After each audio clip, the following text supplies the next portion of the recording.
Hi friends, welcome back to our channel Komaladevi dream home. ఈరోజైతే కొబ్బరి ఓలిగా అండి. మొన్న మేము పండగ చేసుకున్నాం కదా, అందులో కొబ్బరి అంతా ఉన్నది కాబట్టి ఓలిగా చేద్దాం అనుకున్నాను. సో కొబ్బరి ఓలిగా చాలా బాగుంటుందండి. మీరు కూడా వీడియో అంతా చూసి ఒకసారి ట్రై చేసి చూడండి. ముందుగా అయితే చిరోటి రవ్వ అండి. ఇది చిరోటి రవ్వలో చేస్తే చాలా మెత్తగా మృదువుగా చాలా అంటే చాలా బాగుంటుంది. సో మీకు చిరోటి రవ్వ లేదో అనుకుంటే అవసరం లేదనుకుంటే మైదా పిండితో అయినా చేసుకోవచ్చు. కొద్దిగా పసుపు వేసుకొని నీళ్ళు కొన్ని వేసుకొని బాగా మెత్తగా కలుపుకోవాలి. ఇలా కలుపుకొని పక్కన పెట్టుకోవాలి. ఏదైనా క్లాత్ కానీ కవర్ కానీ లేదా గిన్నెతో కానీ క్లోజ్ చేసుకోవాలండి. ఎందుకంటే పిండి అనేది ఆరనివ్వకూడదు. మనం కొబ్బరి అన్నీ పైన చిప్పన్నీ తీసేసి నీట్గా కడిగి శుభ్రంగా ఇలా తురుముకున్నానండి.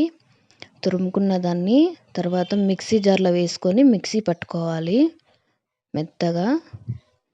తర్వాత నేను ఈ గిన్నెతో 3 గిన్నెల కొబ్బరి తీసుకున్నానండి. తర్వాత అందులోనే బెల్లము 2 గిన్నెల బెల్లం అనేది తీసుకున్నాను. మీకు తీపి చాలా అనిపిస్తే కనుక 1.5 అయితే తీసుకోండి, సరిపోద్ది.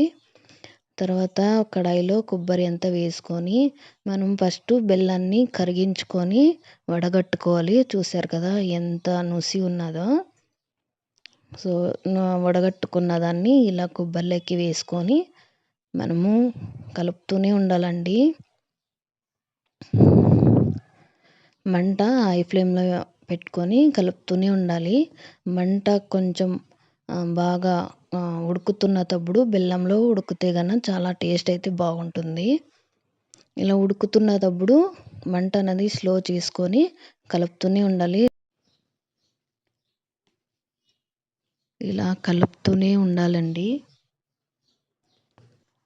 కొంచెం గట్టి పడే వరకు కూడా మనం బెల్లం అంతా వాటర్లో కరిగించి పోసాం కదా, అవంతా బాగా పాకంలాగా అయ్యి గట్టి అయిపోయేంత వరకు ఇలా కలుపుతూనే ఉండాలి.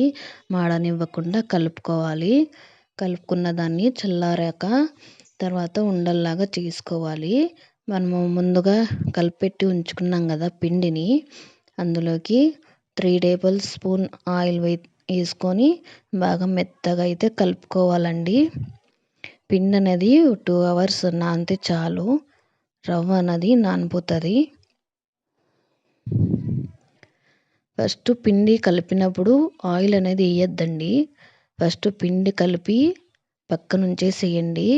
కవర్ కానీ క్లాత్ కానీ లేదా ఏదైనా బౌల్ కానీ వేసి కప్పు ఉంచాలి, లేదంటే పిండి అనేది ఆరిపోతుంది. కప్పు ఉంచిన తర్వాత 2 అవర్స్ తర్వాత ఇలా ఆయిల్ వేసుకొని కలుపుకోవాలన్నమాట. అలాగే కొద్దిగా పిండి అనేది తీసుకొని అందులోకి పూర్ణం అనేది మనము కొబ్బరి పెట్టాం కదా, పూర్ణం ఉండలు చేసాం కదా, అందులోకి పెట్టి ఇలా ఒత్తుకోవాలన్నమాట. మీ దగ్గర చపాతీ మేకర్ కానీ చపాతీ ఇలా ప్రెస్ చేసేది కానీ ఏదైనా ఉంటే కనుక ఒక కవర్ వేసుకొని ఇలా ఒత్తుకోవచ్చు, చాలా ఈజీగా అయిపోతుంది. ఇలా పెనం పెట్టుకొని హీట్ చేసుకున్న తర్వాత మనం ఒత్తుకున్న దాన్ని ఇలా వేసుకొని కాల్చుకోవాలన్నమాట. 2 వైపులా మళ్ళీ మీకు ఆయిల్ కావాలి అనుకుంటే వేసుకొని కాల్చుకోవచ్చు, లేదంటే అలాగైనా కాల్చేసుకోవచ్చు. మనము ఆయిల్ వేసి కదా ఒత్తుకున్నాము. సో ఇదండి నా వీడియో. నీకు నచ్చితే కనుక లైక్ చేసి షేర్ చేయండి, కామెంట్లో కామెంట్ చేయండి.